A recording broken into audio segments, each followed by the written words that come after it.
बिस्मिल्लाहिर्रहमानिर्रहीम। तो आज मैं आप लोगों के लिए बहुत ही कमाल की रेसिपी लेकर आई हूँ। आज हम बेकरी स्टाइल चिकन स्टिक बनाएंगे। जब आप बेकरी से इसको लेने जाते हैं तो बहुत ज़्यादा एक्सपेंसिव में मिलती हैं और क्वांटिटी भी बहुत कम देते हैं। तो आज बिल्कुल बेकरी स्टाइल हम चिकन स्टिक तैयार करेंगे। तो चलिए वीडियो को स्टार्ट करते हैं। सबसे पहले यहाँ पे बोनलेस चिकन ले ली थी। 500 ग्राम चिकन है ये और इस तरह के क्यूब्स में आपने इसको कट कर लेना है।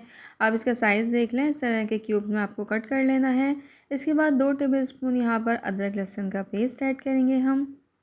मैंने हरी मिर्चों को 3 हरी मिर्चों को कूट लिया था, वो ऐड करेंगे। 2 टेबलस्पून भर के हम नमक का ऐड करेंगे। नमक थोड़ा ज़्यादा जाता है इसमें। 1 टेबलस्पून भर के यहाँ पे कुटी हुई लाल मिर्च, हाफ़ टी स्पून हल्दी का ऐड करेंगे। भुना कुटा ज़ीरा ऐड करेंगे 2 टेबलस्पून भर के, बहुत अच्छा फ्लेवर देता है ये। लाल मिर्च का powder half tea spoon use करूँगी मैं। भुना कुटा धनिया है 1 टेबलस्पून भर के ऐड करेंगे। कुटी हुई काली मिर्च हाफ़ टी स्पून और यहाँ सिरका ऐड कर रही हूँ 2 टेबलस्पून।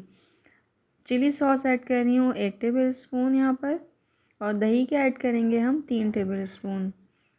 दही और सिरका दोनों जो है वो चिकन को गलाने के लिए इस्तेमाल होते हैं। इन तमाम चीज़ों को हम बहुत अच्छी तरीके से मैरिनेट कर देंगे और मैरिनेशन का टाइम लाज़मी 1 घंटे का ज़रूर रखिएगा, क्योंकि चिकन जो है वो 1 घंटे में जो है हमने सिरका और जो दही डाला था उससे बहुत अच्छा गल जाएगा और स्टिक में चिकन गला हुआ ही बहुत अच्छा टेस्ट देता है। तो 1 घंटे के लिए मैं मैरिनेट करने के लिए यहाँ पर रख रही हूँ। तो यहाँ पर 1 घंटा हो चुका था और यहाँ चिकन मेरी अच्छी सी मैरिनेट हो चुकी थी। तो यहाँ स्कीवर्स ले लीजिएगा, इस तरह की स्टिक्स ले लीजिएगा। हर शॉप पे इजीली मिल जाती हैं। तो तमाम चिकन के स्टिक को इस तरीके से आपने लगा देना है और एक साथ मिला मिला के लगाना है, अलग हटा के नहीं लगाना है। 5 से 6 जो है चिकन की बोटियाँ आराम से एक स्टिक पे जो है वो आ जाएंगी। बहुत ज़्यादा भरना नहीं है आपने, 5 से 6 बोटियाँ। इस तरीके से मैं तमाम जो है चिकन के स्टिक्स को लगा लूँगी। तो यहाँ देखिए मैंने चिकन की सारी जो स्टिक्स हैं इस तरीके से तैयार कर ली हैं। अब इसको क्या करना है, आपने ब्रेड क्रम्स ले लेना है। मैंने फ्रेश ब्रेड क्रम्ब बनाए थे, मेरे पास ब्रेड बची हुई थी, उसी को मैंने चॉपर में चॉप कर लिया था। फ्रेश ब्रेड क्रम्स मैंने लगाए हैं इस पर और तमाम ब्रेड क्रम्स मैंने इस तरीके से लगा के कोट करके रख दिए हैं। इस स्टेज पे आप इसको जो है फ्रीज़ भी कर सकते हैं। अब यहाँ पे जब आपको फ्राई करना हो तो 2 अंडों को बीट करें और 2 अंडों को बीट करने के बाद इस तरीके से आपने स्पून की मदद से इसको अंडे को इस तरीके से डालना है और उसके बाद ऑयल में इसमें डाल देना है।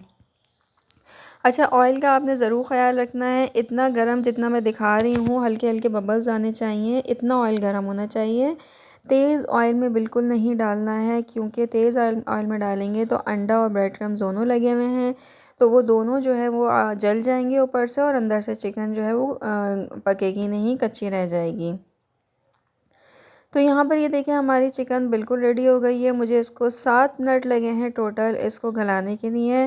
पहले लो फ्लेम पे मैंने इसको छोड़ दिया था ताकि ये गल जाए अच्छी तरह। उसके बाद आखिर के 1 मिनट मैंने फ्लेम को हाई कर दिया था कलर देने के लिए। तो यहाँ पे बहुत ही टेस्टी, बहुत ही मज़ेदार किस्म की बेकरी स्टाइल चिकन की स्टिक्स हमारी बिल्कुल रेडी हो गई हैं। इसको आप बच्चों को बना के दें, शाम में चाय के साथ बनाएं या दावतों में बनाएं, ये बहुत ही ज़बरदस्त लगती हैं। तो यहाँ पर जो है वो सारी स्टिक्स मेरी रेडी हो गई हैं इस तरीके से। तो यहाँ पे एक स्टिक मैं इस तरीके से आपको तोड़ के भी दिखाऊंगी। बहुत ही जूसी, बहुत ही नरम मुलायम, बहुत ही सॉफ्ट किस्म की ये चिकन स्टिक बनी थी और इतनी ज़बरदस्त से ये गल गई थी अंदर तक। ये थी आज की रेसिपी। उम्मीद है आपको पसंद आई होगी। नेक्स्ट रेसिपी में इंशाल्लाह मुलाकात होगी। अपना बहुत सारा ख्याल रखिएगा। अल्लाह हाफ़िज़।